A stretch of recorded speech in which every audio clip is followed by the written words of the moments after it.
Hello guys, इस movie में कहानी दिखाई गई है एक 50 साल के बूढ़े आदमी की, जिसे एक 25 साल की हेयर ड्रेसर से प्यार हो जाता है और वो उसे पेलना चाहता है। मूवी की स्टार्टिंग में हम एक बच्चे एंटोनियो को डांस करते हुए देखते हैं। एंटोनियो को एक हेयर ड्रेसर से प्यार होता है जो कि उम्र में उससे काफी बड़ी होती है।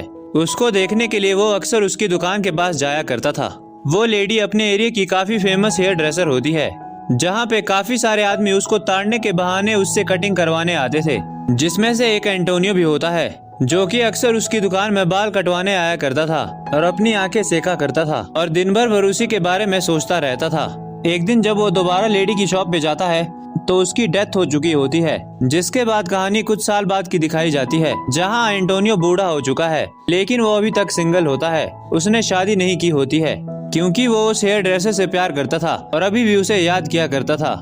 जहाँ पे एंटोनियो के एरिया में एक नई हेयर ड्रेसर की शॉप खुलती है और वहाँ एक बहुत ही खूबसूरत लड़की काम करती है, और जब एंटोनियो वहाँ जाता है तो वो उस लड़की को देखता ही रह जाता है। जिसके बाद से एंटोनियो हर बार उसी के पास बाल कटवाने आया करता था और उसे ताड़ा करता था।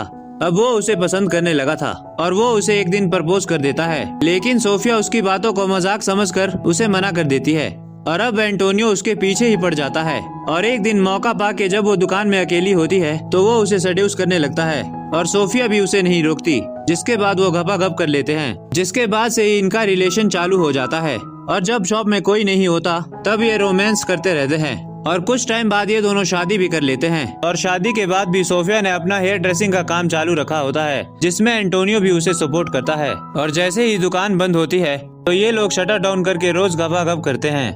एक दिन वो दोनों पार्क में घूमने गए होते हैं, लेकिन जब वो दुकान में वापस पहुंचते हैं तो उस दिन मौसम बहुत खराब होता है और सोफिया को अचानक याद आता है कि उसने पार्क में कुछ भुला दिया है, जिसे लेने वो ऐसी बारिश में वापस जाती है। लेकिन एंटोनियो उसे रोकता है, लेकिन वो फिर भी नहीं रुकती और इतने तूफान के चलते एक पुल के ऊपर से उसका पैर फिसल जाता है, जिसकी वजह से वो पानी में डूब जाती है और उसकी मौत हो जाती है। और दूसरी तरफ एंटोनियो उसका वेट करता रहता है और इसी